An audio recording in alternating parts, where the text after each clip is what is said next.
trading in the neon light. Coins vanish deep in the system's maze. Dreaming of financial freedom, it was the only way to survive. No, the crash, the dips, they burn it all away. No, no, no, no. Neon streets standing here, we're block to block. Flickering screens, nowhere to hide. Robots rise, taking all our jobs. Surviving day by day.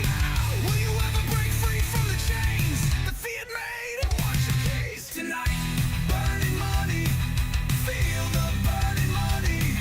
Spending this lonely night, stacking more. Tonight, burning money, touch me, burning money. Show me your gains with your stash. Burning cash.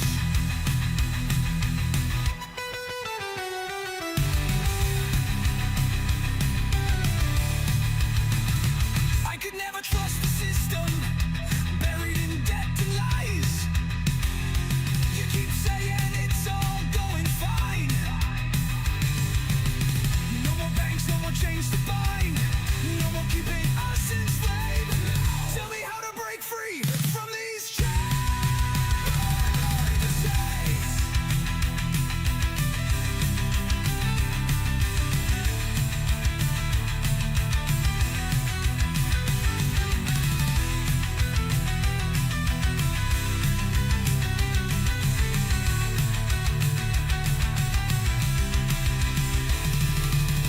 Neon streets standing here, we're block to block.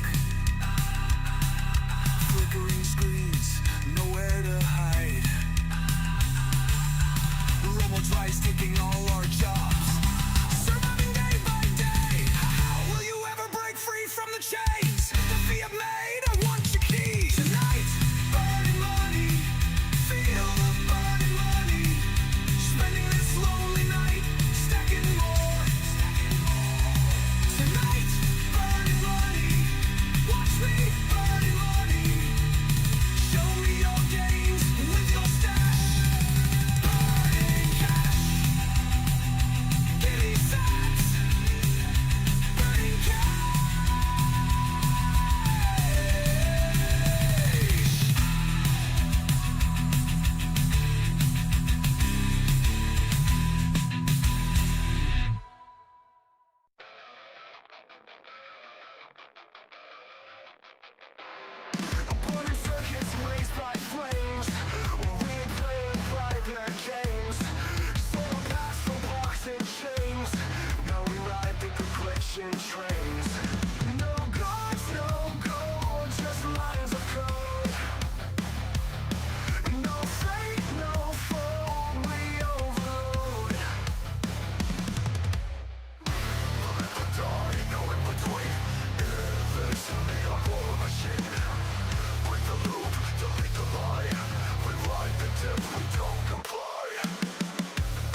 Welcome back to Crypto Chaos, guys. Of course, you guys come for the chaos.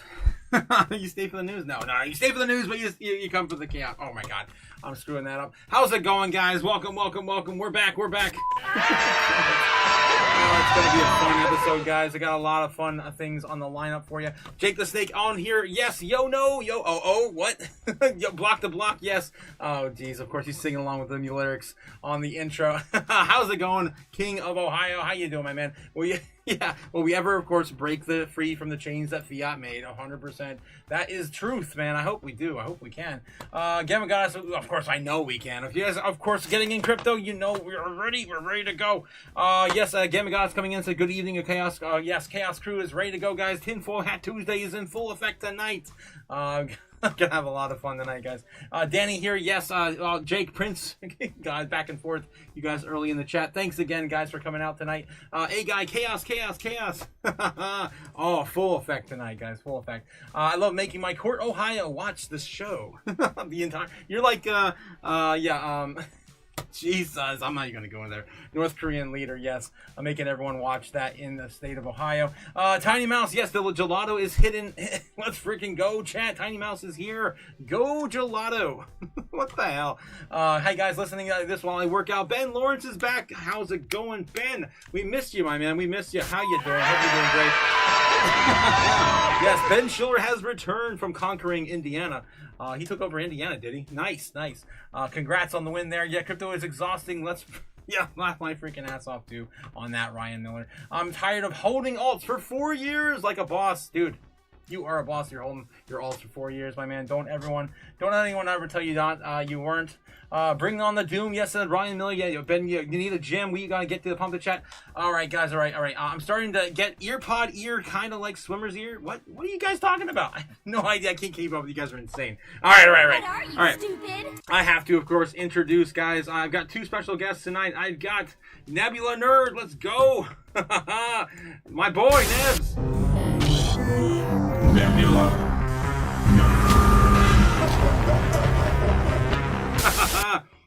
And I've also got another special guest tonight, guys. I've got Cody Bakula, the jeweler, also known as the Green Crypto Senpai Ranger. Let's go. All right, guys, let's get him on in here tonight. Nuts. Crazy. How you guys doing tonight, guys? How you doing? Good. I'm drunk. What's up, Jake? We got Cody on mute. There we go. My bad.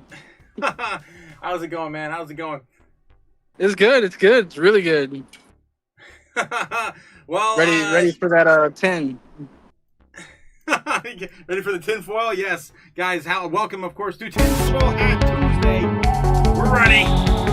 We're definitely ready tonight. Let's go. Oh, that's awesome. Yes, we're ready to go, guys.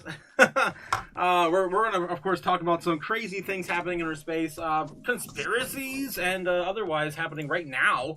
We got a whole bunch of topics pulled up for you guys tonight. We're gonna dive into the metrics real quick, and then we're gonna dive into some crazy stuff. Let me get back in here and chat real quick. Gamma Goss, with a $2 super chat. Thanks again, Gamma, for supporting the chaos tonight. Let's go. Yes, making their debuts again tonight. Jake the Snake says Ohio recognized the honorable king of Floridians. God. Sane is Florida, man. Oh, geez, what the hell, Jake? I think that was meant for you, Nebs. Gamma God is also saying, "Love the hats, guys." Yes, we're in full force tonight. Thanks again for that $2 super chat. Gamma God. Let's go. All right. Let's get through the metrics just real quick, guys. We do have Bitcoin sitting at 112,800. We did have this pullback right before we hit the live stream. It's kind of crazy. We were setting this up, and I was watching. I'm like, what in the hell is going on? But we did at least hold the 112 key level, and that's, of course, one of the largest levels of support we've ever had for Bitcoin. We don't want to see the next one, which is 107.5. So let's just try to hold on here. And then again, real quick, I just want to go through some of these metrics before we get going. Oh, jeez, that's a mess tonight, guys. Sorry. I had a rush setting up the live stream tonight. Okay, yes, we're talking about, just to take a look at the Kimber the White Stone Lion, bringing on the heat map for free. Yes, we got the heat map right here sitting at, yeah, these key levels we looked at earlier today. Again, I don't want to spend too much time, but we do have a strong level of support still floating in here at around 112. The next level down is going to be that 108, 109 level, and if we lose that, there's a lot of betting going on below here.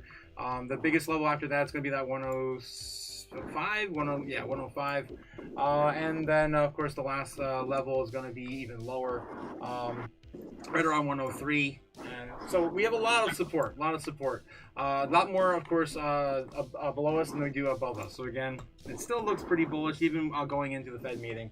Which, how do you guys think about that? How do you guys feel about this Fed meeting? I want my rate cut. I want my rate cut. Yeah, 100%. Is it enough though? Is it enough though? Unless it's a 50, probably not. But I mean, you can see the dump. I mean, they already know it's a 25. It's like, we know. Yeah. You know what I'm saying? I said this last week. I said it was that we were gonna price this in. Y'all have been teaching me so much that it's like now I'm understand. I don't even need to watch the videos. Nice. I understand a little bit, but I do, but I don't at the same time. I'm learning. So. What about you, Cody? Yeah. No, I'm ready for anything, really. I'm just ready for any doom I can get. You want to keep buying, it sounds like. It sounds like Yeah, you're not done buying.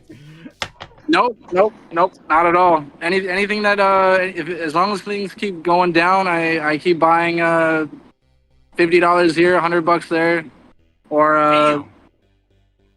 whatever. I mean, whatever I can really get, really.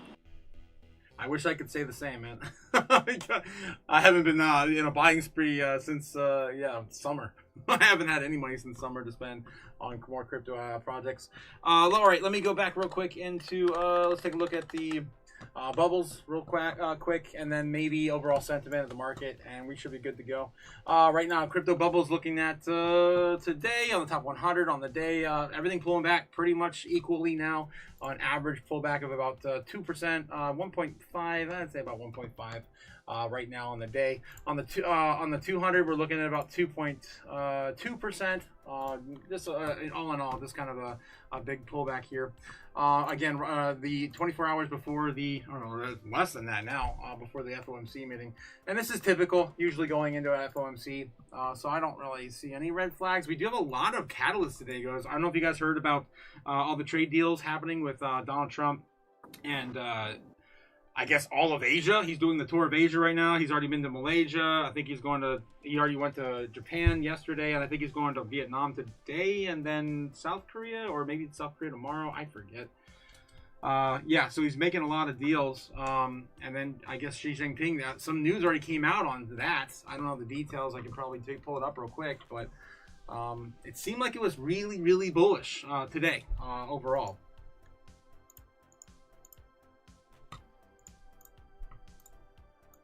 I don't never know the outcome in any of these meetings beforehand, so I can't really predict what's going to happen. You know, Yeah. if I did, I'd have a lot of money right now. Exactly. I wish we knew what was going on behind those closed door meetings. But I mean, he's out there shaking hands. He's making deals. He got Japan to invest in Ford motor vehicles, which is crazy. I mean, like, what the hell? They have, of course, some of the best cars in the world in Japan. Why do they need Ford? But of course, he wants, of course, more offerings outside the United States. We did have, Jensen Huang having some crazy showcase today. I caught little bits and pieces here and there. I remember showing some video on it looked like Virtual Fighter from like the 90s, and like turning AI and like just running wild with it, and turning it basically an old school video game from Sega Saturn or Sega CD even into real world life, like real life. Like, I wish I could pull that up. I don't have the clip right now. I don't know if you guys saw that. Let me see. Virtua. He probably didn't even mention it was Virtua Fighter. I just caught it in the corner of my eye. NVIDIA. Yeah. Special gameplay concept. No, these are all old. Yeah, I'm not going to be able to pull it up on the fly. But trust me, bro. NVIDIA's going kind of crazy today because of that. Jensen Tuong says NVIDIA AI chips are now manufactured in Arizona. That's pretty crazy. Again, we thought it was going to take longer for manufacturing. I know they still can't do the 2 nanometer chip set. They still can't tool that here in the United States, but they can at least do the 3 nanometers. That was announced today, as many other things. I can't find that video. The Fed has a rate cut plus a bunch of other things on his plate for this week, and of course we have SNAP's benefits ending. Right? That's going to be, I think that starts tomorrow in some states. Oh, I'll fill you in on how that goes, because Florida, right around where I live, oh my goodness. Dude, I know, I used to live down there, dude. I used to get SNAP benefits down there too. That's the only way to go in Florida. In some places in Florida, it's so expensive. Very. Yeah, it is. Bro, bread here is like $4. Bread?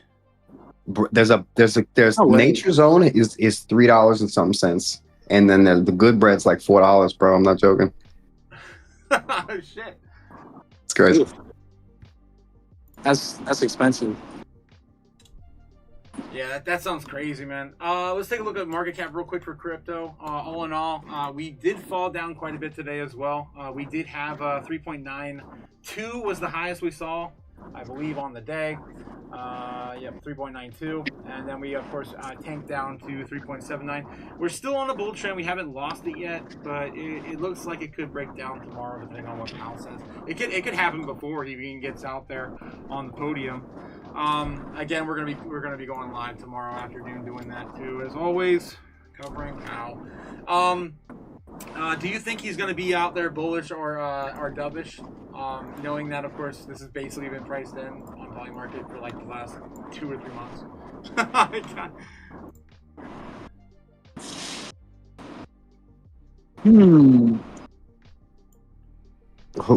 Ask that question again. Do you think he's going to be bullish or dovish or bearish at the podium, like hawkish or dovish? They say. Who's Jerome Powell? He's gonna be a dick either way. I don't know what that means. I'm gonna be honest. Oh my god. He's gonna be tight-lipped. I think, speaking of conspiracies tonight, I think what's gonna happen is he's gonna be as dovish as possible, just because he doesn't want to scare the market, even though realistically the economy is failing, and it's not good. I think he's gonna be very dovish just because he can't risk. A bad Christmas in America. I mean, if you have a really bad Christmas in America, the economy's gonna tank, right? So I think his hand motions and gestures and his politeness is gonna be on full display tomorrow. That's what I think. Okay, I just looked it up. Okay. I might need to get some headphones. Oh, geez. All right. So there is still a 98% chance he's going to be, of course, voting for a 25 basis point and announcing that tomorrow. Last time we did have, the last 2 times we did have descendants, so it is possible that Moran could be rallying maybe Waller to his side and trying to, because even Waller said that, he was looking at maybe pushing them for a larger cut. So it is possible we do get a surprise rally tomorrow, but I'd say the likelihood is just going to be steady as she goes.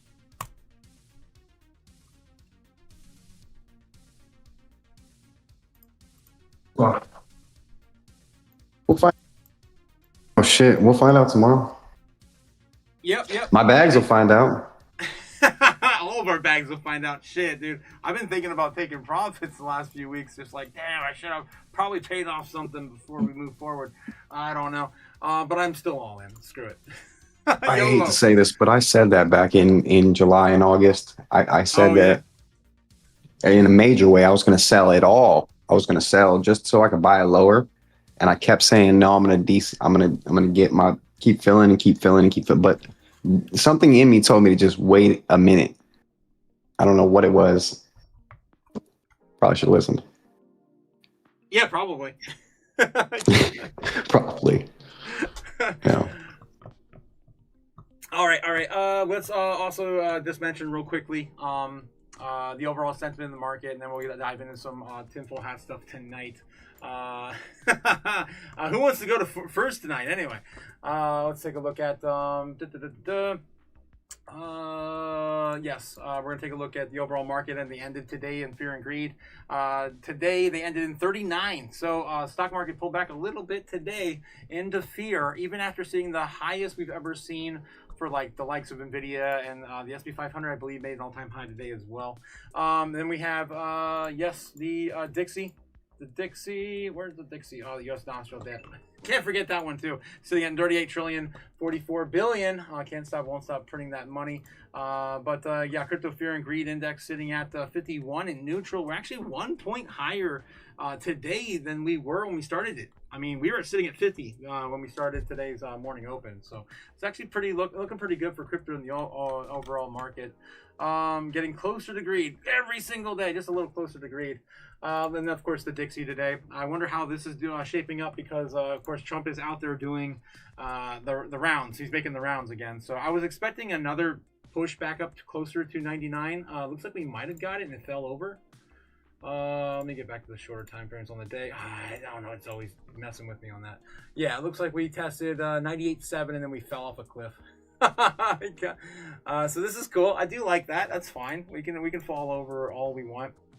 Of course, if you look at the Dixie here today, it's still down and to the right. One more thing before we go forward, I just want to mention too, the debasement trade is also in full effect. And I did want to talk about this, because if you go on Google Trends like we normally do for all the other things we share at the end of our live stream, like the overall Google Trends on Bitcoin, Doge, Ethereum, XRP, all of course that stuff. If you just go in there and type in the debasement trade for or just the debasement in general, it's kind of blowing up. It's kind of blowing up right now. And we've been seeing this trend with Wall Street. I never thought they'd ever say that out loud on CNBC, and we keep talking about it every damn day this month. I think it was since like the 10th or 12th. Let's take a look. The past 12 months. Let's see. Look at that. Boom. Oh my God. Isn't that crazy? Over the last year, no one's ever given Google debasement. And here we are today. With of course all these countries trying to get out of the dollar, and United States, of course, Wall Street doing what we call now the debasement trade. Something, of course, a lot of us have been doing for years, right? We've been, of course, stacking assets and, of course, getting rid of our dollars. Don't save in dollars to maintain wealth. All right, so I just wanted to show that real quick before we dive into some nonsense. Let's go into it, guys. What do we got tonight? I'm pouring a drink with you. I need a drink. I wish I had a drink. Sorry, Cody. No. Sober life. Yeah. Rough. No, it's better that way. You enjoy things naturally. I for sure do miss my my cloud smoking. It's a lot more fun. It's just something to do. Yeah, and, your your body will thank you. Your body will thank you in 10 years, though. I can guarantee it. We'll see. I might kick back in by the end of the year. We'll see. Nah, don't do it. Don't say that, man. We love you, Cody. But yeah. So yeah, which one of you guys want to go first? What do you got for us tonight? Let's see. I mean, there's a few fun things to talk about. I mean, there was the JP Morgan sinking the Titanic to start the Federal Reserve, and I do like that one. Yeah. Or there's one I heard from that's in Ohio actually. It's called Hangar 18. It's where they Dude. suppose. Have you heard that one? No, we've been talking about Ohio all day. That was like our entire morning live stream. It was Ohio this, Ohio that. Oh, perfect. Yeah, no. Hangar 18 is in Ohio, and supposedly it's where they took all the Roswell aircraft stuff. You know, keeping Really? all the aliens and spacecraft stuff all the way in the hangar in Ohio. So That's Area 51 is a front. It's basically the real Area 51 from what I was looking at. Jake the Snake says, yes, my kingdom grows instantly. With a $2 I'm gonna have to look more into it. Super chat. Yeah, that's nuts, man. Yeah, we could probably look into that.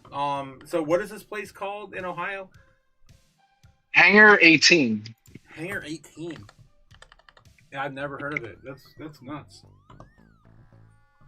Yeah, we've been talking a lot about Ohio recently because of all the pro crypto and all the weird stuff. Like they just had, I think we talked about this morning, ChatGPT. They're banning chatbots for marriage in Ohio. That just came out this morning.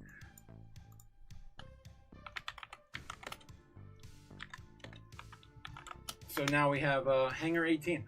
Oh my god. It looks like an abandoned warehouse. Okay, it's not abandoned. But it's boarded up. I don't know, man. There's a lot of weird stuff in the world. I mean, I don't know if you heard about all the underground bunkers. I mean, not just the underground cities we have, like under LA. You should know about all that. Man. The pop-up little places people they take these celebrities and they have like underground Starbucks and shit. And I was just about to say, yeah, they have a lot of crazy underground stuff here, and you can sometimes hear like weird rumbles. And there's some crazy stuff downtown over here as well. damn. Like I think they also were doing some construction down here not too long ago, and they found whale bones, which is pretty crazy Whalebones? too. Yeah, whale bones in downtown LA. That's crazy. How far is LA from the water? It's a good distance. It's maybe like a good 30-40 minute drive. 30 minutes away. Dang, that's some history right there. Something the water must have been up. That's the bridge, the land bridge when Pangea, the whole continent shift. It had to have been underwater by then. Oh yeah, yeah. Let's see. Oh, you know what's crazy? I see Jake talking about the Denver airport. Have you guys gotten into the Denver airport conspiracies? No. Oh yeah. With, That's what I was thinking of earlier. Yeah, the Denver airport conspiracies. There's a lot of those. Yeah, a lot of men in So black many. seen around those areas too. No, I think they have a gargoyles on in the airport. They got a lot of mysterious trams that go into deep underground. They got one of the four horsemen there. Wait, what? That's weird. Yeah, it's this big horse. What was it called? It's in front of the airport. I think it's a lot of people refer to it as one of the four horsemen. Yeah, that's some creepy stuff. I've only ever been in the airport once. I don't remember seeing any of that stuff. That was years ago, though, like 12, 15 years ago. Nice airport. I want to go back now. I've seen all these videos, and this is all before AI came out, right? And there was like videos of like women screaming and like getting pulled away, and all of a sudden you turn the corner and you look down the hallway and there's no one there. Like they must have secret rooms and secret doors and hallways and everything. That's nuts. Scary for sure. But yeah, if you want to go down that rabbit hole with JP Morgan, we can do that. Yeah, let's do it. Because I do remember that one. That one's an oldie but a goodie.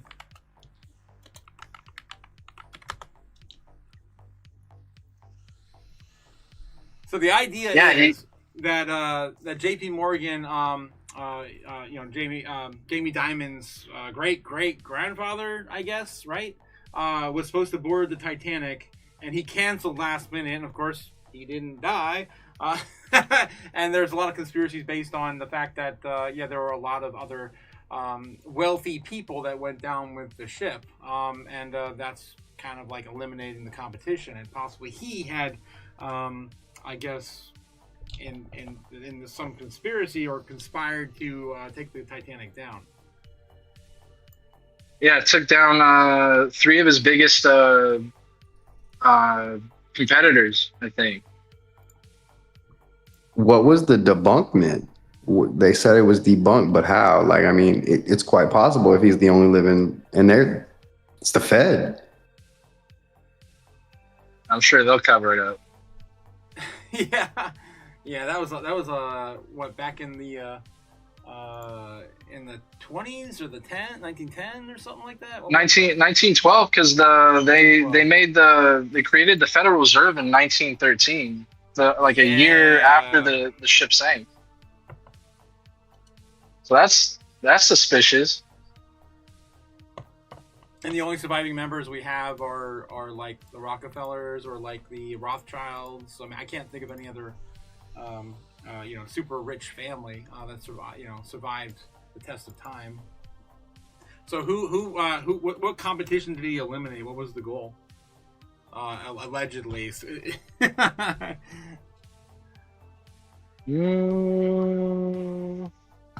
Let's see. Wish I had more time to really dive deep into this. I got all these jewelers on. Isidore Strauss, Benjamin Guggenheim, and John Isidore Astor the Strauss? Fourth. Yeah, Isidore Strauss. So those I guess they're not. And they were opposed to the creation of the central banks. Yeah. Really? The theory suggests Morgan sought to eliminate 3 prominent passengers who died in the disaster. Those 3 are named Isidore, Benjamin, and John. I don't know who they are, but that's a good one. Yeah, it's nuts. Especially since now we suffer with the the Fed existing today.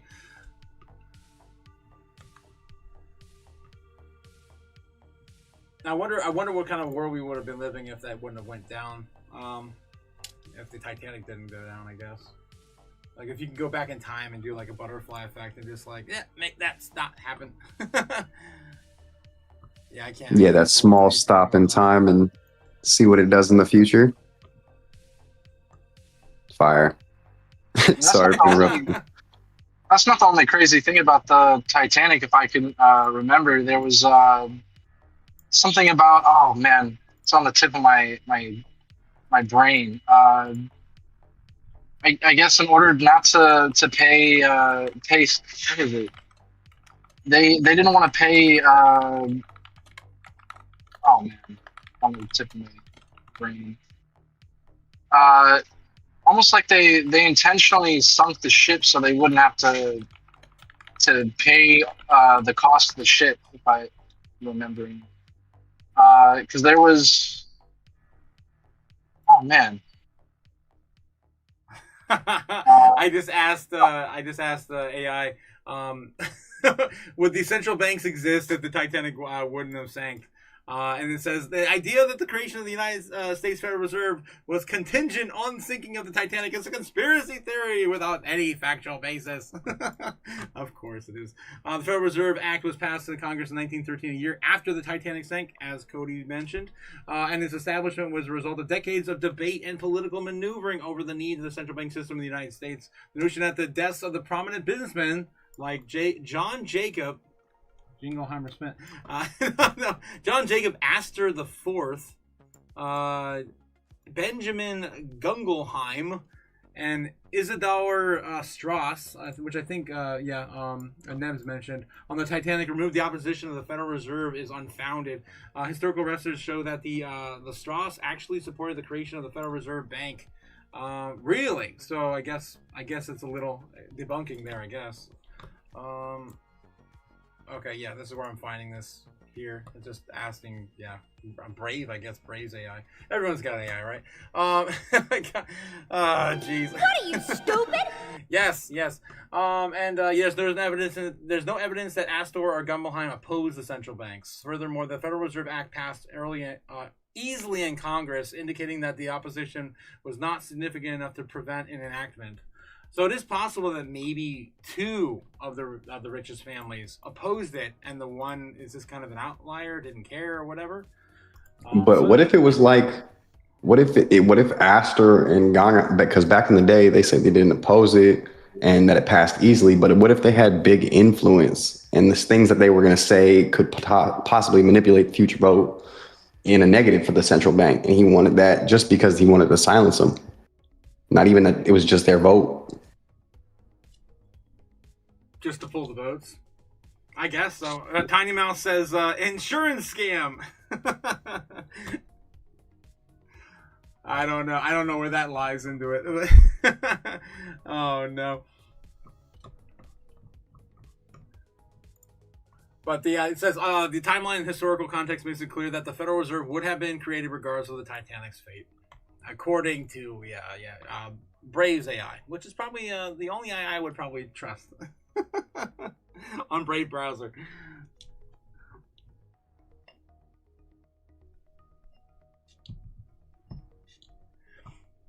All right. I turned my. Yeah. No, go ahead. My bad. Oh, you're good. You guys have anything else to add to this? I'd like to say there's some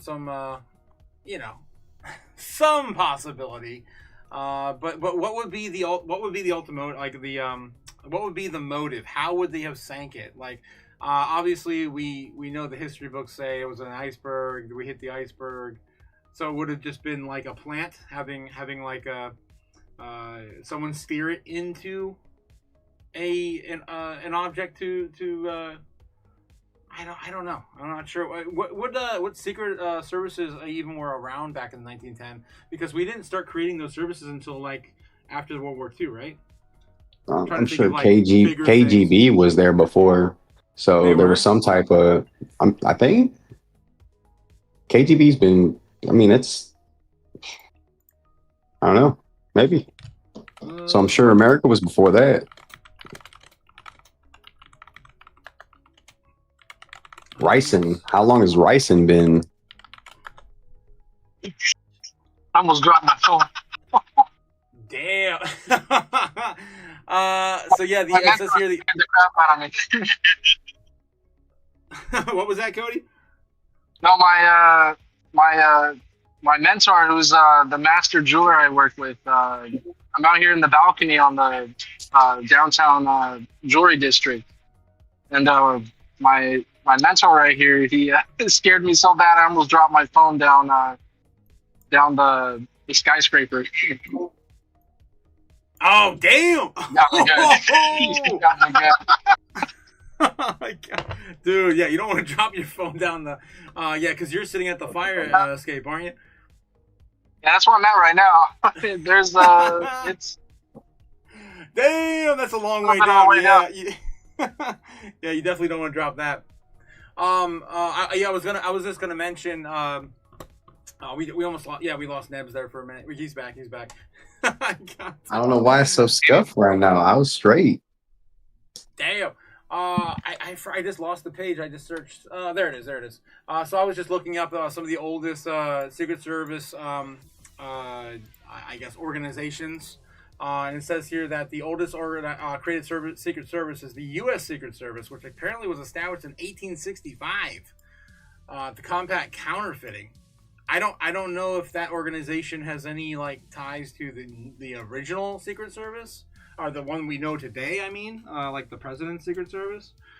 But yeah, that's kind of weird. I did not know that was a thing back in 1865. That's like, that's the Old West. Yes, it's another very old organization is the U.S. Postal Inspection Service, which took place in the Post Office Department, created in 1772. So I yeah, told I you. guess some of the older ones are, I guess, still are derived from America. I was watching this show. Gamma Goddess, by the way, gave me this show. It's called Three Body Problem, right? Yeah, And the show, it shows the advancement of the human race versus someone else possibly in a different solar system with the same atmosphere we have, but they have three different suns, so it tears them into like chaotic periods, and then snow, and then sun, snow, deep, whatever. But since we don't have that problem, we're able to advance very quickly. Once we actually got the initial advancement, it was fairly quick. So I could imagine that they were easily trying to investigate whatever the special forces real early, probably like 1600s. Oh damn, that's insane. I mean, I definitely am more open to the idea of other parallel universes, and of course other solar systems, and other complete maybe even similar simulations. I mean, anything's possible. Anything's possible. Now, of course, linking it to our existence today. Danny comes in with a $2 super chat. Damn, Danny! He's warning all of us, I guess. Careful, Nebs, jewelry, watches, Rothschilds, origins. I probably shouldn't have. I should have just said Archilds. I'm gonna be careful, of course, with that name thrown around on YouTube. Yep, I'm right there with that. Jacob says Daniel-san watches Nikki a guy Groper too. What? Groper? I don't know who that is. All right, guys. I guess we can move on to the next one we got on the lineup tonight. I guess I can do that real quick, right? And then we can get into the big one with Nebs. So 31 Atlas. 31 Atlas, right? Just want to give an update on this.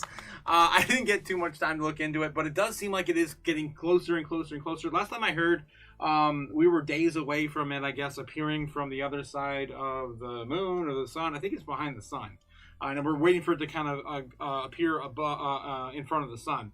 And I think we're like a few days away from that. So let's take a look and see where we're at with 31 Atlas. What happened? Where'd it go? My browser's broken. No! All right, I'll just type it in again. Okay, 31 Atlas. And guys, the original, we were talking about that in the summer. Cody's been screaming in the chat, literally, like almost every week. The aliens are coming. Yeah, I've been a little obsessed with it. Yeah, yeah, seriously. And I've got some history with them, and I don't know if I want any part of it anymore. So yeah, going back into the news here. Why can't I pull up the news? There it is. I had one pulled up earlier. It was like a few hours ago. So this one's 7 hours ago. That might be right. It did take us a while to set up the live stream today. Yeah, this looks like the right one I had. So this is, I guess, the image we have right now, which is Mercury transiting the sun in 2006. An image by Hinode spacecraft. What the hell is that relevant to today? I don't know. On October 29th, 2025, the interstellar object 31 Atlas will get closest distance of 203 million kilometers from the sun, completing half of its journey through the solar system. This would constitute half of the journey as long as nothing dramatic will happen to it at that time. For a spacecraft, perithelion, I don't know what that means, is the optimal time for either acceleration or deceleration of an impulse from an engine, and thanks to the gravitational assistance from the sun. This is also true for the mothership releasing mini probes that maneuver towards planets. I don't know what any of this means. Of course, everyone's been suggesting it's a mothership that's been releasing mini probes or has some sort of trajectory to our solar system that doesn't seem like it's being pulled by a gravitational pull in our solar system. Like it doesn't seem native to our solar system. Unfortunately, we cannot observe 31 Atlas from Earth at this appropriate time, which raises the question of whether its trajectory was fine-tuned by extraterrestrial intelligence. That's exactly what I'm referring to. As I was explained today, Bill Hammer and Dana Perino in America's Newsroom at Fox News. Really? We're talking about Fox News here now? What are you, stupid? Yep. Yeah, accessible here. Okay, yeah, the link. Fundamental question is whether 31 Atlas is a Trojan horse with an external appearance of a natural comet, but carrying a potential threat of its interior. Yeah, basically like a hollowed out asteroid with extraterrestrials living inside of it, coming to, of course, enslave the Earth.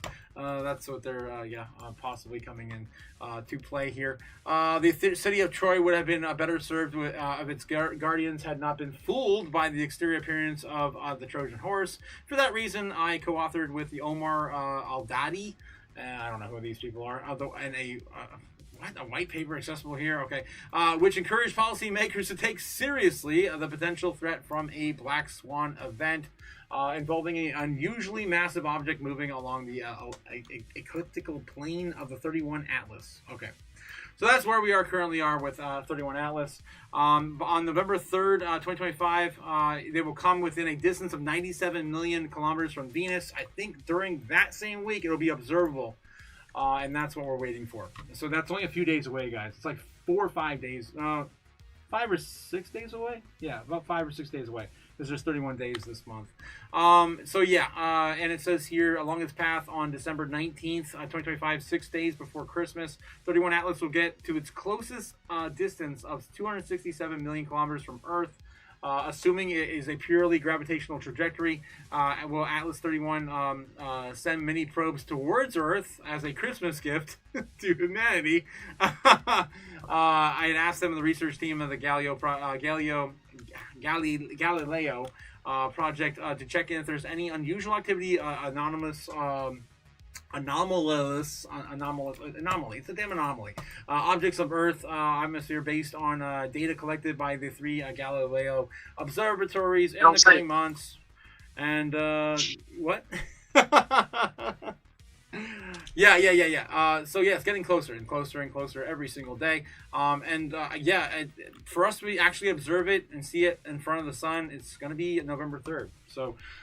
How are you guys feeling about that? I know we've been talking about it all year. Some of the I guess, best Harvard researchers are saying it's not of natural origin. It's of an extraterrestrial origin. What happens if we do see an alien invasion in America or the rest of the world in 2025? Oh my God. It could be a Project Bluebeam thing happening too. Or it could be that we're living on a flat Earth, and these are all just projections on some giant silver screen above our heads. Oh my God! Don't get me started about Antarctica. And Speaking on that, projecting it on a big silver screen, there's things about them talking about the moon projecting what Earth really looks like. And it's showing hidden continents that are being hidden from us. Constellations, like hidden constellations, like different. No, so the moon. So the moon is reflecting Earth, right? And it's supposed to be almost like a reflection. So you almost, if you look up on the computer, it'll show almost like the map of the world, but it's showing extra continents. Damn. Yeah. Tola coming in with a $3 1-up, guys. He says, keep up the good work. Thanks again, Tola. Thanks again, my man. I want to pour another drink. Oh my God. Yeah, pour me one too. I got you, man. I got you. I think there's enough left in here. Maybe. Oh my God. Having some, rum and Coke tonight. Rum and Coke. Yep, just enough for me and Cody. Here you go, Cody. Cheers. fall. So what is this atlas? I've never heard of this. What is this atlas? Okay, so you never heard of all of this at all? I thought. I mean, we talk about it every once in a while, I guess. But 31 Atlas is like this object. It's the third. Yeah. Yep. It's the third interstellar object to ever come into our solar system. Damn. And, right, there you go. I didn't even know it was the third. I think the one before it was Oumuamua. Okay, and so what? That was like what or is? something? Yeah, and the weird thing about this one, it has no trail behind it, which it's supposed. There's a lot of stuff that's supposed to be coming off the. Yeah, like a tail, meteors like or a comet comets. has. Yeah. Yeah. And I remember hearing that too. And this one has little to none, so that's really weird. I mean, then we also had Mitch. What's his name? Michio Kaku. Yeah, that one physicist guy talking about it. Yep. Damn it, he's got to be old by now. I can't even imagine what he looks like now. Holy crap! If you guys remember those ancient alien days, holy crap! Yeah, Michio Kaku. Yeah, he's got to be up there. So yeah, there's definitely a clip of him talking about it. I'm sure. Michio. I don't remember how to spell his name. I'm sure it'll correct me. There we go. 31 Atlas. Let's see if we got a clip of him talking about it, and then we'll probably call that for that topic. Let me see if I can pull it up. 14 hours ago. Here we go. This is pretty new. Emergency! Oh boy. Yes, he talks. The real one. Yes. Remember the last time it was viral, Mishuka? All right. Let's see. He has a clip of him talking on here. Maybe. Yeah. He's pretty much talking over the whole damn thing. Damn it. Maybe, or he's just reacting. Maybe. I can't. No, he's talking the whole time. Let me see if I can get the actual thing. That kind of sucks that we couldn't get something right out the gate from Michio Kaku, 31 Atlas 6 days ago. In the summer of 2025, something arrived from the depths of space that would force us to reconsider fundamental questions about our place in the universe. Not because of what it definitely is, but because of what it might represent.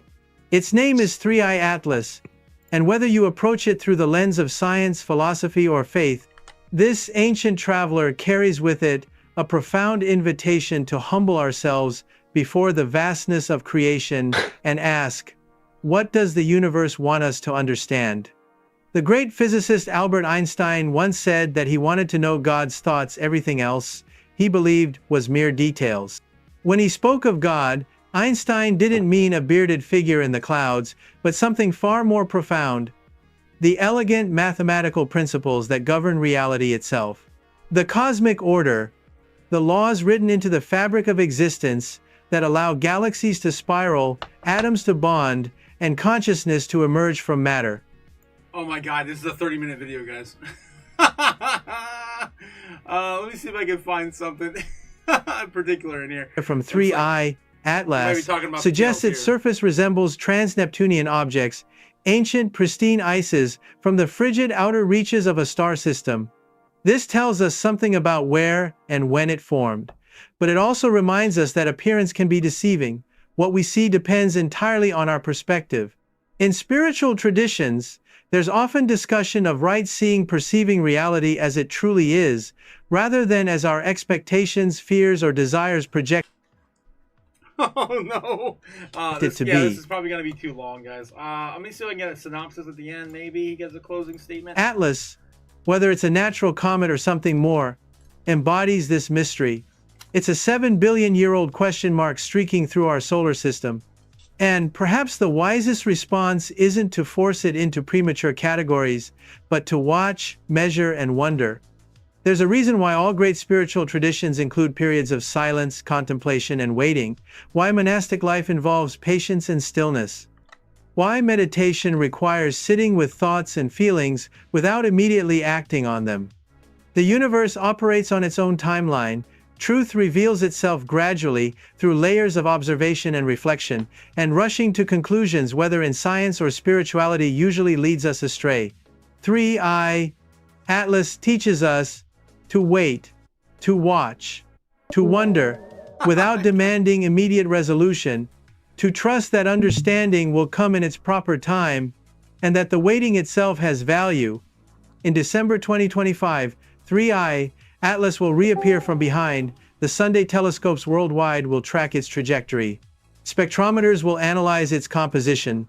Cameras will capture its evolving structure. Data will flow. Hypotheses will be tested. Some mysteries will be resolved. Others will deepen. This is the scientific process, methodical, patient, self-correcting. But it's also something more, a conversation between human curiosity and cosmic revelation. All right, I'm going to stop him there because he's just going to keep going forever. But he looks the same. I don't know if you guys remember him from Ancient Aliens back in... oh my god, he's been referenced everywhere. He's had something to say about literally everything in science, science fiction or fact for the last 20 years. But he still looks exactly the same. Maybe his hairline has receded more, I think, since last time I saw him. But yeah, that's Crypto Otaku. Talking about, of course, 3i Atlas. So it doesn't seem like he thinks it's of an extraterrestrial origin, in my opinion. It sounds like he's more leaning on to, we should just have an open mind and just deal with it. Oh my god. What about it would make it like alien origin? Because I seen it. It said something about the trajectory, the velocity. I don't understand that. So there were other reports of like from Harvard. I guess Harvard researchers. Let me see if I can find it. Saying that it had appeared to have like sublight engines. It didn't have the tail. That's what, of course, Cody and I were referring to earlier. It's like usually comets and asteroids usually have like a trail, and it has like a very like splintered look for a tail. And this one just kind of like has a fade, right? Right, Cody? I think I'm coming in and out. Can you guys hear me all right? Yep. There we go. Yeah, we can hear you. I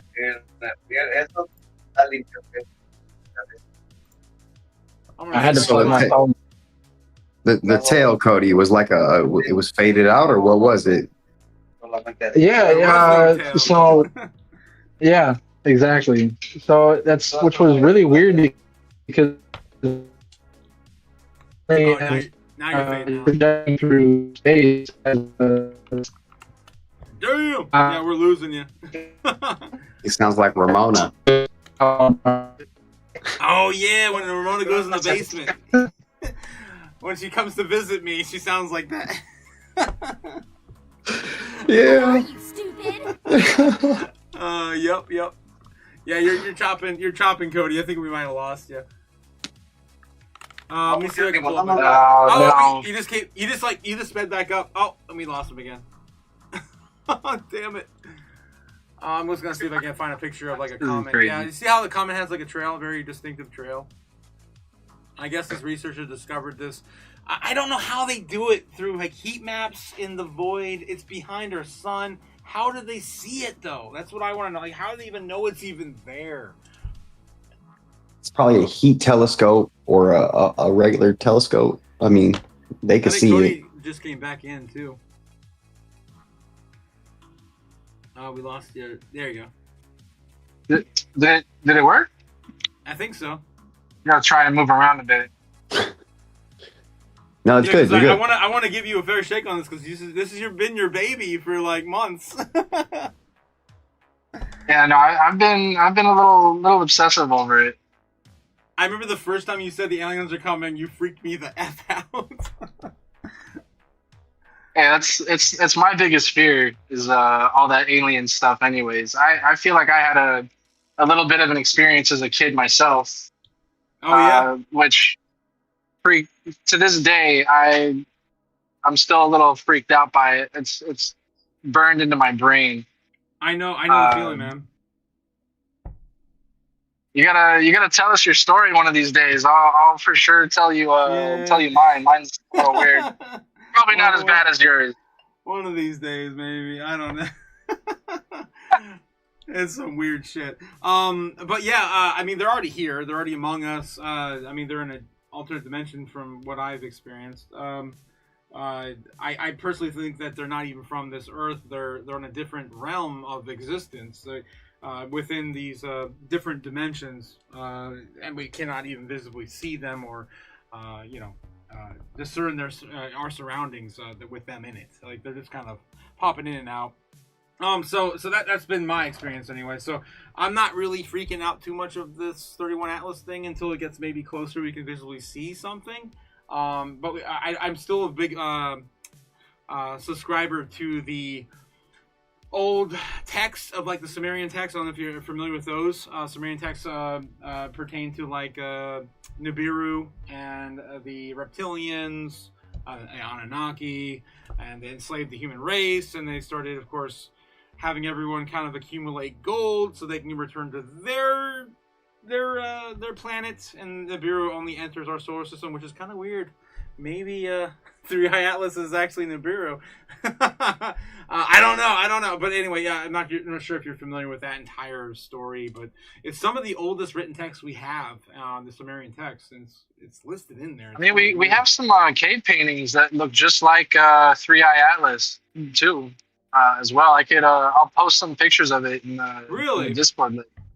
Yeah, I can see if I could pull it up real quick. That's some weird stuff. Cave paintings. What origin? Yeah. There it is. What? There it is. Yeah. Oh God, this is some some freaky shit. Wow. 3D scans reveal largest cave art in North America.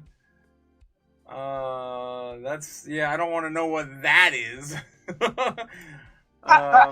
That looks like literally Satan. I mean, the horns. I mean, that looks like you tonight, Cody. What the hell? Oh no! Oh shoot! You just can't make this crap up. Wow. I guess I have to subscribe to read the article, but with National Geographic, of course. But that is concerning. But yeah, this is what you're pretending to hear, right? This. Yeah. Interstellar object 3i Atlas. Social media reactions spark debate on mysterious nature, size, composition, and origin. Here are surprising details. Geez, this is an article here. On social media, several users have raised questions about 3i Atlas. Name Nibiru. Oh, jeez. Okay, this is going exactly what I was talking about. Going into Nibiru. Here we go. Oh, boy. So I hold my tongue. I don't even want to read this anymore after saying this. Oh, no. Okay, so in my experience, I have not seen any reptilians, so I can say I'm better off than maybe some others, but yeah. Why you don't read that one? That's the best one. What the fuck? Excuse the French. What the hell? Okay. I guess I'll do it for the lulz. It just linked everything, and you're like, nah, I don't want to read it. Oh, I just got done talking about Nibiru, and I just wanted to avoid it. I want to know now. Our reptilian overlords. Here we go, guys. Here we go. Okay. So Nibiru also added that I guess the guy's name was Nibiru, so he's freaking me out. I guess I don't know what's going on. Social media, several users have raised questions about 31 Atlas. A social user named Nibiru. Okay. So I misread that. So he's not saying that this object is Nibiru, which I'm happy to hear. Okay, all right. So anyway, Nibiru, again, reference what I said earlier. This user named that. Also added that NASA reported the object was detected earlier than officially announced. Highlighted the brightness of the 31 Atlas increased 5 times instead of the expected 1.5 times, suggesting that it's probably possible technology. So I guess that does kind of have some credibility. I guess that the brightness is definitely off the charts for the distance it's been reading at. Yeah, I guess that's some again more credit to that idea that it's of extraterrestrial origin. Interstellar Object 31 Atlas social media scientific observations Red Collie, known as Dr. Horace Drew, posted the images of 31 Atlas, show a bright core estimated to be 20 to 40 kilometers in diameter. How big is that in feet? Oh my god. Let's just say 30 kilometers, just to get a rough estimate. Kilometers to feet. My God. 98,425 feet. What? About 5,200. You're at. So let's just say 100,000 feet. What is that even close 20 to? miles. And 19 something miles. That's insane. So I do remember hearing people reference this as big as like a city, right? Right, Cody? Yeah, it's like it's massive. So yeah, roughly about the size of a city. That's insane. So yeah, he explained that the object is ejecting nickel and cyanide, but not iron, which is unusual. I do remember hearing that comment before. Wait, was also saying this comparable to the size of a Martian moon. Insane. Wow. But the shape is like a cigar shape, right? Yeah, and then I think another common object of a UFO we usually see, cigar shapes. And I've seen one of those before too. In real life? Yeah, I've seen it twice here in LA. One in Hollywood, and then one actually downtown right here this year. I've never seen any cigar shapes, but I've seen a couple just metallic discs. So yeah, that's crazy, man. That's crazy. I mean, those cigar shaped ones are pretty huge too, from what I've seen. People reference in pictures and experiences. Nibiru also added the NASA reported the object was detected earlier than officially announced. I think we already read that. Okay. Here's some other slides, some pictures. You can believe whatever you wish, but as 31 Atlas looks like its latest image is a true color inverted. Here, inverted. It says that the big brown cloud in slide 1, dust and carbon dioxide, not water, is bright. White core is round and estimated to be 20 to 40 kilometers in diameter. About this is some sci-fi type stuff, man. He says here. This is the unusual behind the sun thing. Okay. We're about the size of the Martian moon. Its unusual orbit will take it closer to Mars, then behind the sun as we see it, and then close to Jupiter, and it's shedding nickel cyanide, but not iron. No one knows why it is so bright. Lots of nickel could give it a shiny surface. Very bright and very fast. So maybe we got to go out there and just start, mining the hell out of it. I don't even know why they would post that. That's a whole bunch of nonsense. Yeah. They just reposted somebody else's post, damn it. That's Twitter for you.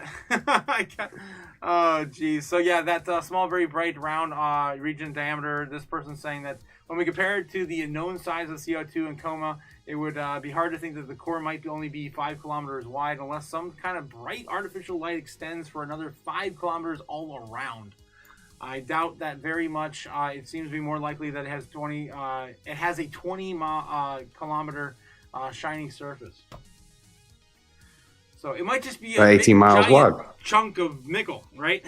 I don't know. I hope it is just a big giant chunk of nickel. All right. So yeah, this is what we're following here tonight. And again, Cody, you've been talking about this for months. I doubted you originally, and then you just kept saying the aliens are coming in the chat, and you kept citing November, December, and it's been literally like 6 months. Oh my God.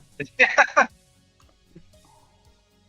well, it's going to be a fun month the next few days to the end of the year. We're gonna definitely see what's going on. Yeah, it seems like it's going to come into our orbit where we might be able to see it start to emerge at the beginning of November, and then we'll have close enough analysis by December. The 5th, it's saying? Dude, 5th? That's crazy. So I do have to announce tonight, guys, that I am going to be out of town. I'm still going to be doing the live stream as much as I possibly can in November. November 16th, believe it or not, which is also the same day we have on Polymarket that says that we're going to end the shutdown. I hope. I doubt it. But I am going to be heading out to Florida. So I'll be in the land of Nebs here next month until about the 5th or 6th of December. That's why I even brought that up, because it's laying on top of when Atlas is going to be visible. I'm going to be freaking out in Florida. I'm not going to be in the bunker. That sucks, man. I'd rather be in the bunker, to be honest. Shoot. Tsunami season. Oh, really? Tsunami season in Florida right now? No, I just meant you're coming over here for one day. You're leaving your bunker for one danger. Now there's two dangers. Oh, two dangers. All in one. Let Atlas send some shit over here and fuck up the water. Excuse the French. Now you're in tsunami. Oh, amazing. Have a great day. Oh, shoot. Joy says, what part of Florida am I visiting? The Panhandle, down in Florida. I have a lot of friends that live in Southwest Florida. I have a lot of family that live in Southeast Florida. So I'll be kind of going back and forth between, like, Miami and, like, what's the other area over there? I guess Sanibel? I don't know. Marco Island? I don't know. There's little places down there. There's so many tiny little towns down in West Florida. Bring on the aliens. It's probing time, says Tiny Mouse. Oh boy. God, oh boy. There we go. All right. I think we're done with the aliens now, guys. I think I've had enough. I'm aliened out. What are you, stupid? So let's get into our final topic tonight. Nebs, you got that one. We're trying to find Satoshi, man. Yes. The real Satoshi. Will you please stand up? Exactly. For you guys just joining in, we are now in our, of course, Tinfoil Hat Tuesday mode. So again, shout out. Let's go. Let's find Satoshi.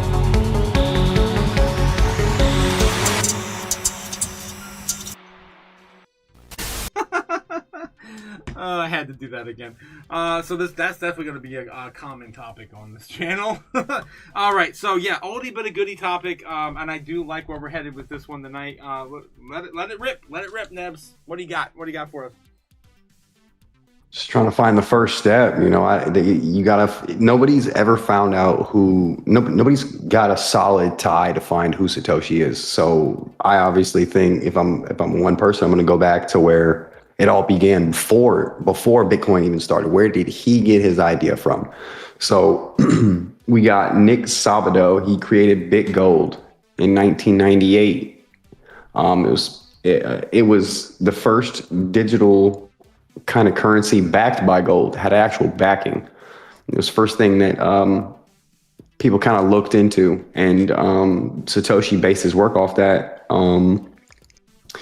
And if we dive back behind that, he was actually in school with this person, Wen Dai, who created, who patented some shit. I don't know.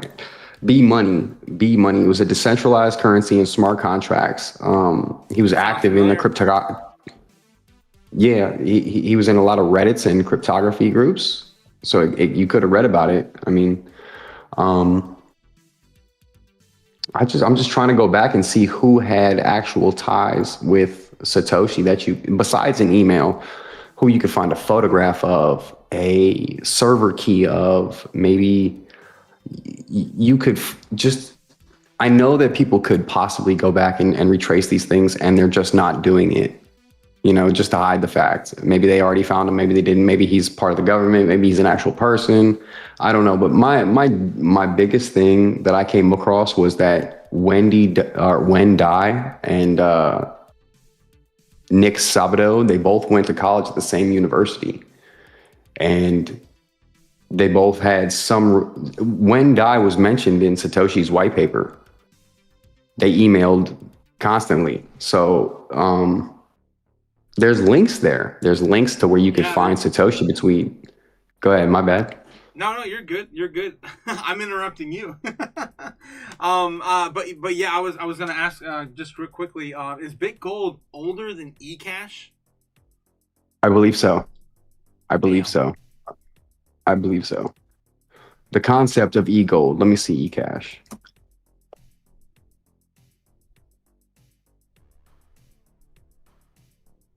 No. Well, it was realized through his company DigiCash. Okay, so 1990. Yeah, it is before that. That's who is this? This is David Chung. Yeah. Okay. Yeah. This is part of it too as well. I have a bunch. He's here too as well. I've got several candidates. David Chung patented in 1998 a method and apparatus for digital cash transactions. It's the foundation for all lateral digital currency patents. Only work continued to influence proposals in the early 2000s. He was the biggest connection too between Satoshi with emails. And that was the founder of DigiCash, right? Yes, sir. And is he still around? Is he still alive, or is he deceased? David Chung. Born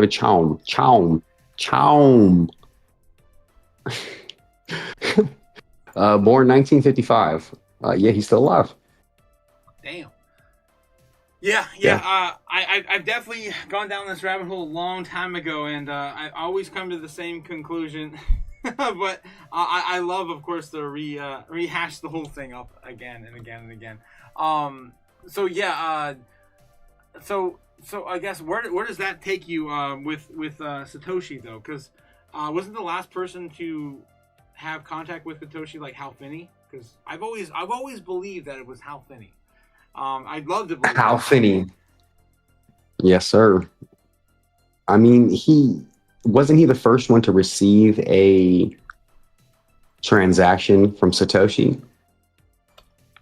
I don't know if that. I know that they were connected in emails. They were back and forth. Hal Finney reached out. Oh no, he reached out to Hal Finney to ask him questions, and that kind of like, to me, was like, was he sending emails back and forth to himself? Like I had to kind of like escape that connection, or maybe we completely can ignore that as a connection in general. And then go down that other theory, which is not one of my favorites, but still is open. which is him being part of the, created by a CIA plant with a similar name, all that. Hal Finney developed the proof of work in 2004, and he was the first ever to receive a Bitcoin transaction. He was the first one. Yeah. This all dates back to 1990s, which is 20 years before Bitcoin.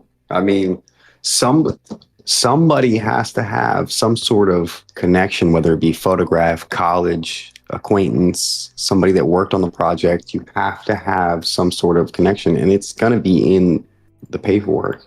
Whoever he quoted in the white paper. The real Satoshi Nakamoto that they pulled in California, like back in the 2010s, and they're like, "Oh, we're gonna ask him all these questions about Bitcoin and interrogate him." Back when they were investigating Silk Road, and that was a fiasco of crazy proportions. If you guys are not familiar with that, that's exactly who we see all the time referenced as Satoshi Nakamoto. I don't know if you guys are familiar with those old videos. I've watched those at crazy extensive amount of times. I am not familiar with these Bitcoins. I was not involved in these Bitcoins, right? Remember those videos? But he was like definitely a information systems, in business system tech programmer, and he had a lot of background that kind of fit the bill, and he had the name to also back it as well. I don't know. I'm kind of stuck between him or Hal Finney, that he just kind of watched his. I still don't know how he debunked that he wasn't part of that project. How do you prove that you had no connection whatsoever to like an alias or no an alias, he had the name, but an email, a string of emails, like how, I mean, other than maybe like the IP address associated with the emails, he could have had the, you know, I don't know if they raided his house or equipment. I never got that in deep. What did I guess where did your findings take you next? I just went on a rant. Sorry, Nebs. No, you're good. Yeah, no. Hal Finney was one of the closest people to Satoshi, but I don't know if it's Hal Finney because it's too close. You know, it's too close. It's the first ever transaction, but I don't think if someone's smart enough to understand that the blockchain would take 21 million and half of it every 4 years, a cycle, if he would be smart enough to send it to himself first. You know, I don't know about that, but it's possible because he's the closest person to him, because then that's a double negative. What if I think it's not, and that's why it's the perfect patsy, or whatever you would call it, the perfect cover up. But what I think the most is it's either David Chum's, one of his students, or like somebody that followed his work, which followed Adam Back and Wen Dao, sorry, the Picardi. But yeah, I think it's somebody closely tied to that. And if I get a little chance to work harder on this, because I did it a little preemptive, not quick enough. I didn't do it soon enough. Take the time to actually dive in. But I bet you if I can come close enough to find this, somebody with the proper resources could come to find who it is. Because I think it's someone close to those initial patents, initial ideas, somebody that was in 100-foot radius. Because internet wasn't there back then, dude. Like, you had to be in contact. So if it was 10 or 20 years beforehand that they were building this idea, it would be before that, or it would be right at that time period, you know? So it's got to be a photo or a historic memory. It's not going to be on the internet, the 90s and shit. Maybe, but maybe not. That's what I think. What is this? Yeah, it's possible that this right here is the first ever email that we have. This is it, and this is Satoshi Nakamoto, of course, revealing the and it's coming up, guys. The birthday to, of course, Bitcoin.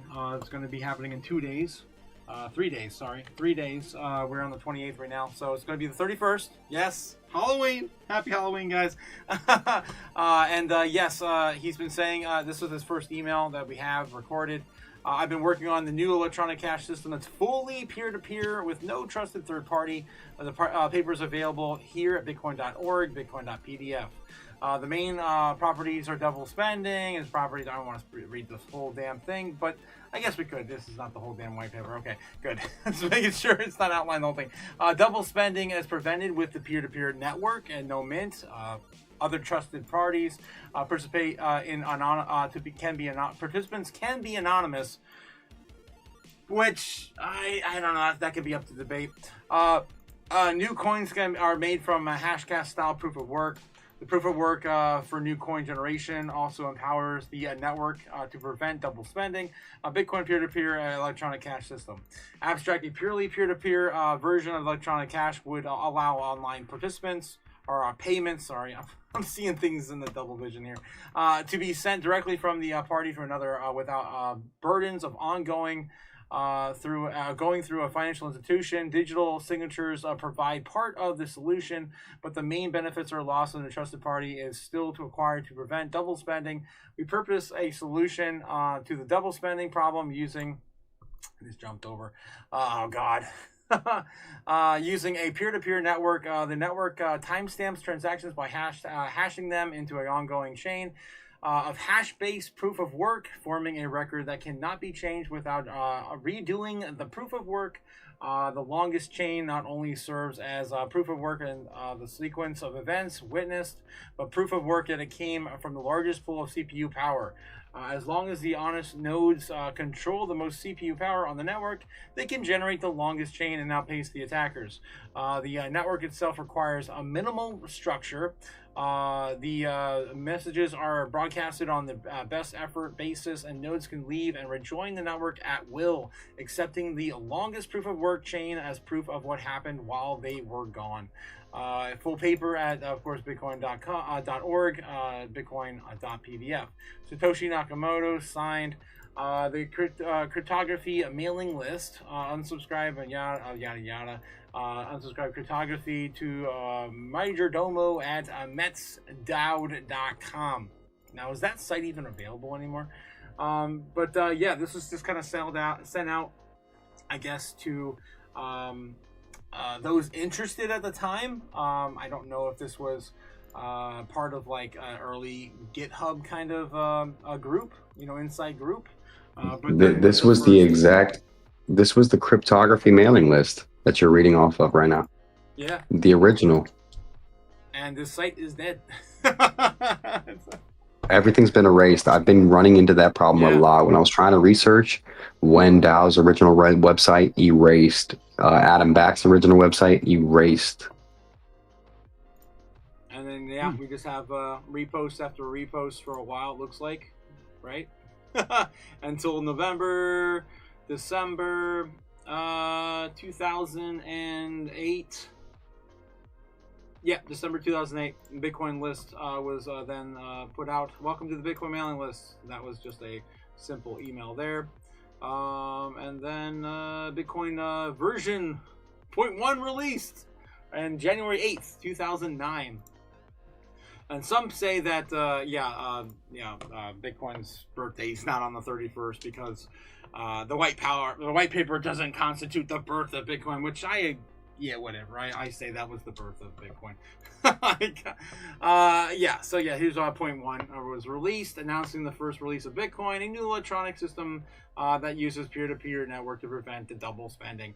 And this is January 8th, 2009, where everyone debates whether or not the Bitcoin's birthday was then or now. Download link is here, sourceforge.net, Windows only for now, open source code, C++. Unpack the files, and of course, go. And this is just kind of like anything back in the day. I remember downloading a whole bunch of crazy nonsense that people made up. I remember when, Mojang put out Minecraft for everyone for free. It was we just played it, right?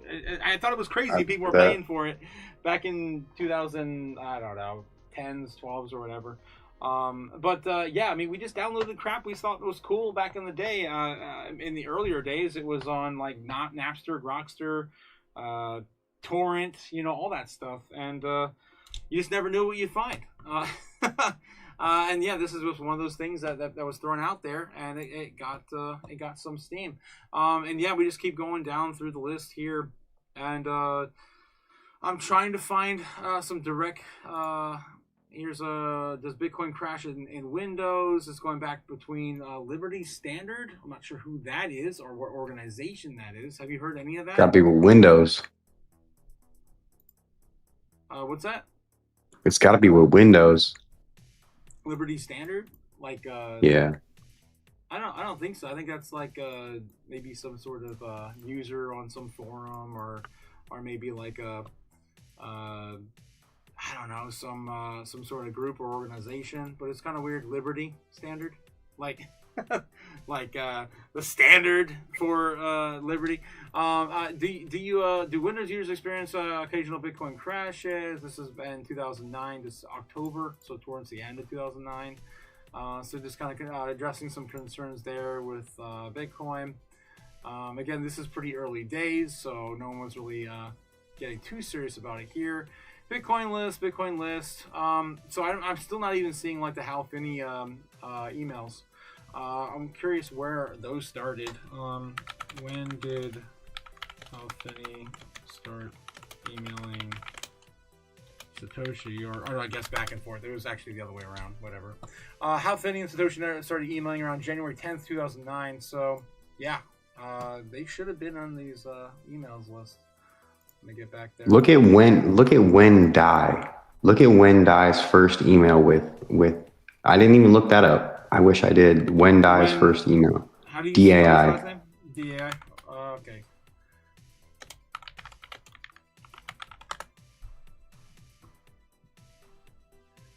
Oh wow, August 22nd, 2008. So that's real early. And I probably not even cited on this website at all. That's, No, it will never be. The white paper. Yeah.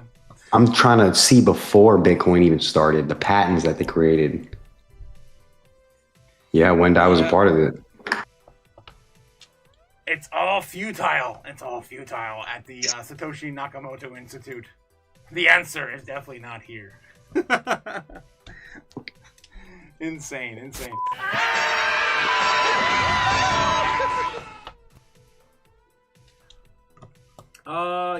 Some shout outs to you guys in the chat. Brave Farming Freedom says Tiny Mouse was what's good. Tiny Mouse says, what's the prediction for Bitcoin value on its birthday? Well, that's a good question, actually.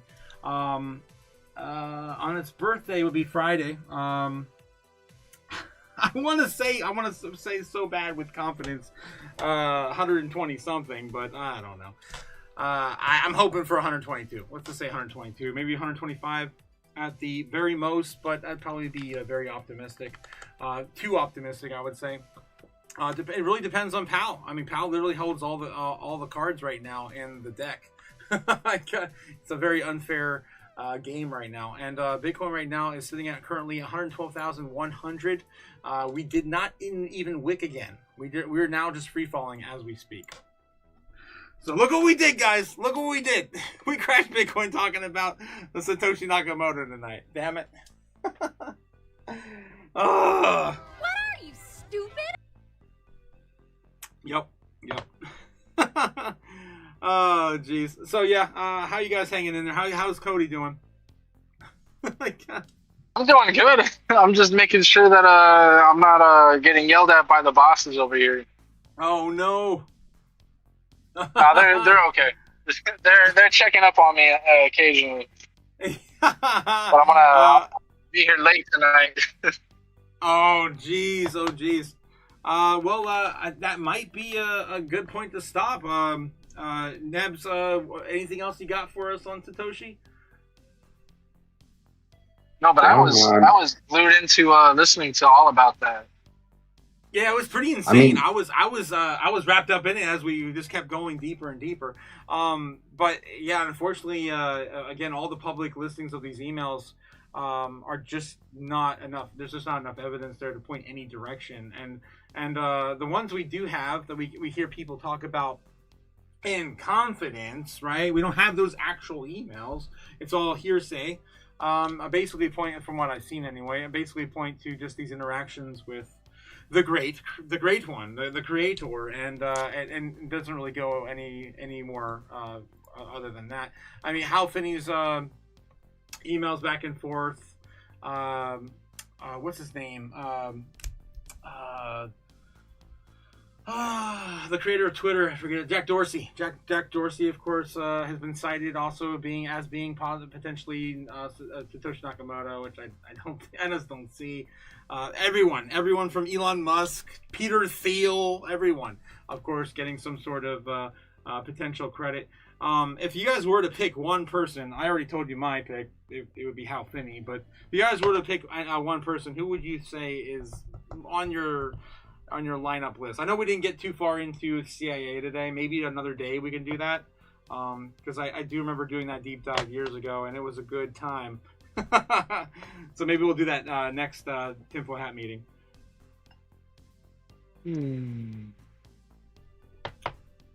If I had to pick, Yep. I would pick David Shom's student, one of David Shom's students.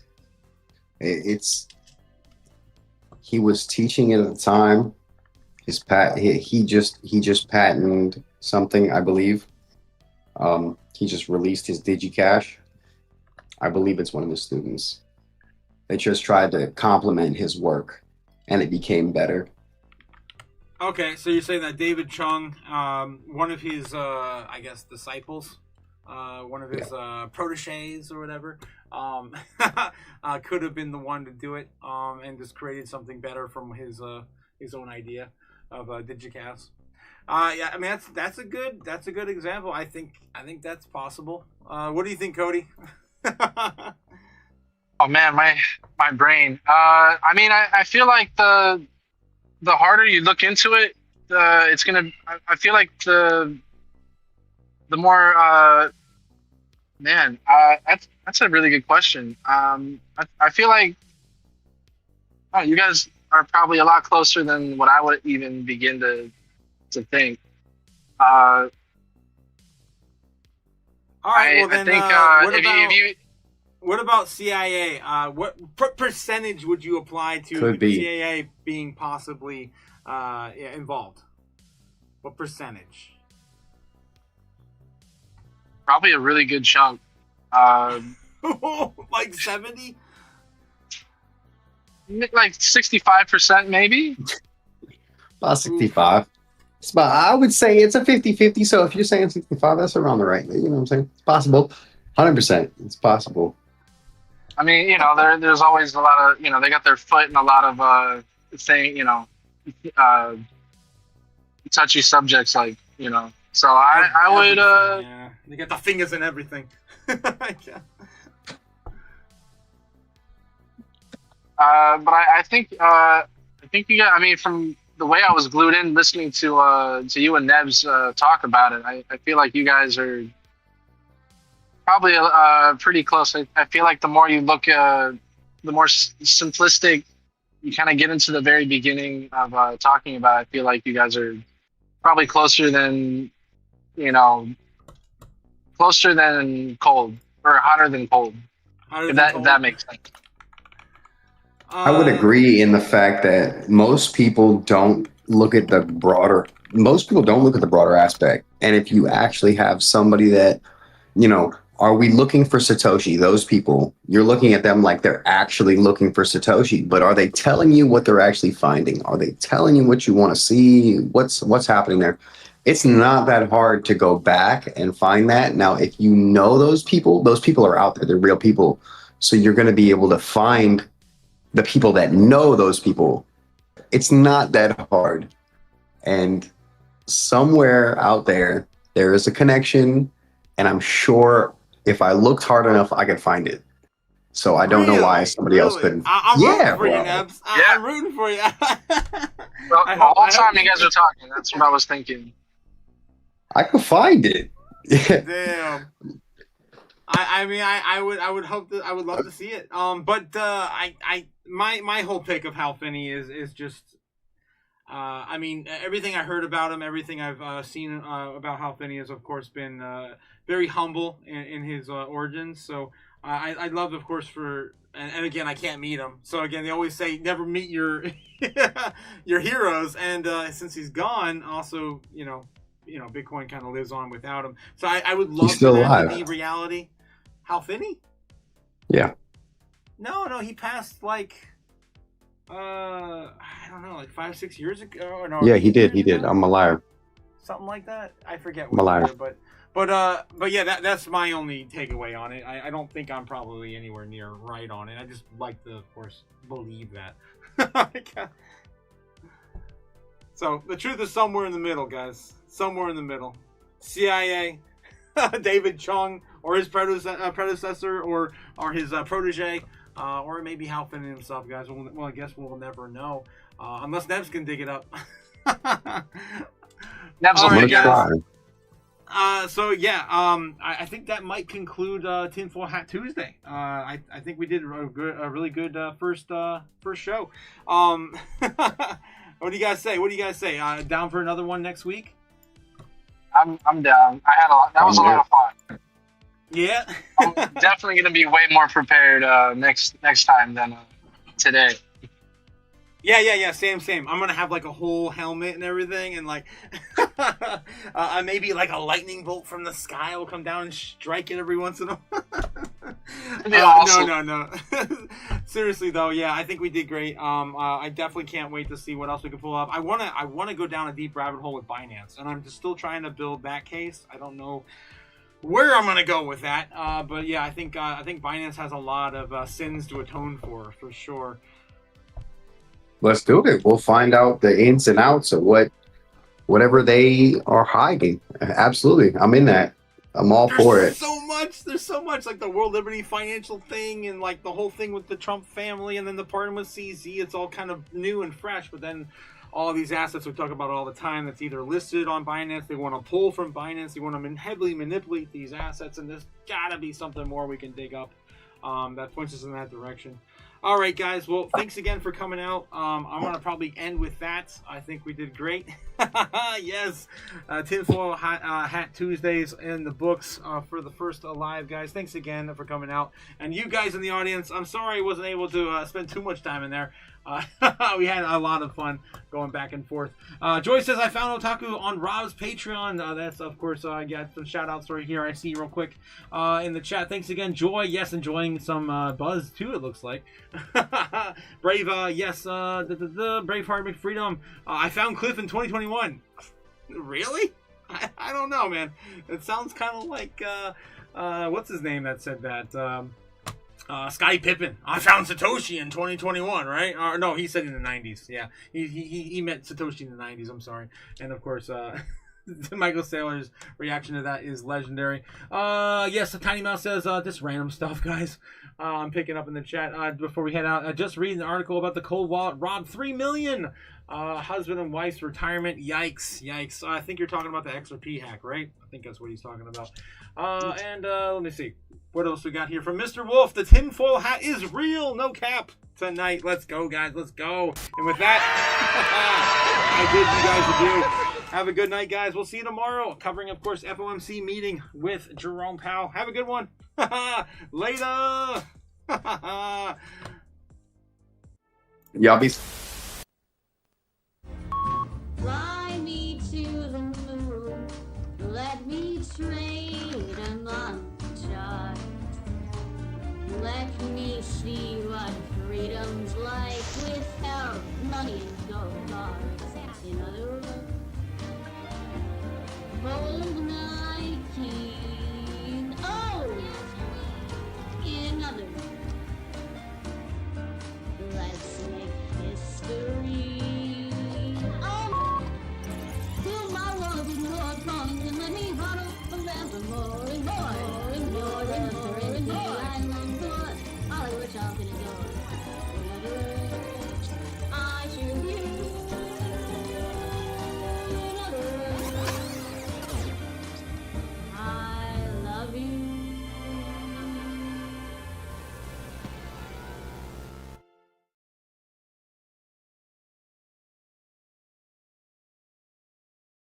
All right, later, guys. Later. Later. Catch y'all later. Guys coming out. Nevs and Cody sending it off, guys. Have a great night, guys. We'll see you tomorrow. Fed Jerome Powell, of course, will rock everyone's world. It's coming. It's coming soon. Don't forget, guys. There's only Which one. one's the best crypto asset? Well, Bitcoin only is the one. best crypto asset. Okay, what's the second best? There is no second best. There is no second best crypto.